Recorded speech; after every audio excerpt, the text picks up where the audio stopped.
যশোরে 650 সরকারি প্রাথমিক বিদ্যালয়ের অর্ধেকেই প্রধান শিক্ষক নেই।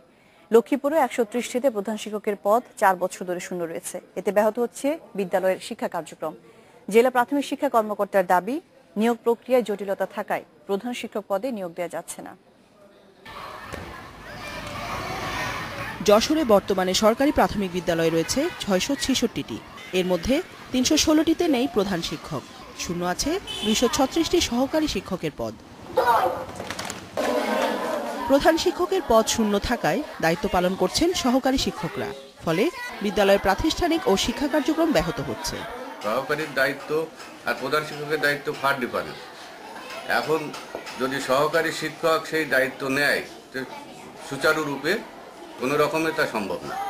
শিক্ষকরা বলছেন, শিক্ষক সংকটের কারণে অতিরিক্ত ক্লাস নিতে হচ্ছে তাদের। একই টাইমে 2 ক্লাসও ট্যাকেল দিতে হয়, 3 ক্লাসও ট্যাকেল দিতে হয়, এমন অবস্থা। আর পর ক্লাস থেকেই যায়। নিয়োগ প্রক্রিয়া জটিলতা থাকায় এখনই প্রধান শিক্ষক পদে নিয়োগ সম্ভব না বলে জানালেন এই কর্মকর্তা।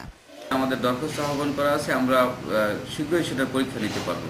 আমাদের প্রাথমিক শিক্ষা অধিদপ্তর থেকে পরীক্ষা নেওয়ার জন্য প্রস্তুতি নেওয়ার জন্য নির্দেশ দেওয়া হয়েছে।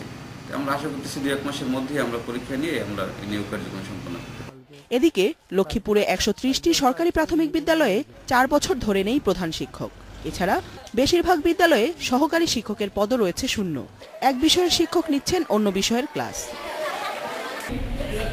শিক্ষক সংকটের বিষয়ে মন্ত্রণালয়ে প্রস্তাব পাঠানো হয়েছে।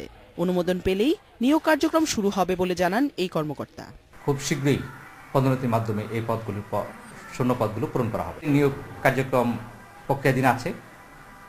ওনারা যদি যোগদান করে, পরবর্তীতে সহকারী শিক্ষকদের প্রায় অধিকাংশ পদই শূন্য পদই পূরণ হয়ে যাবে। Independent news.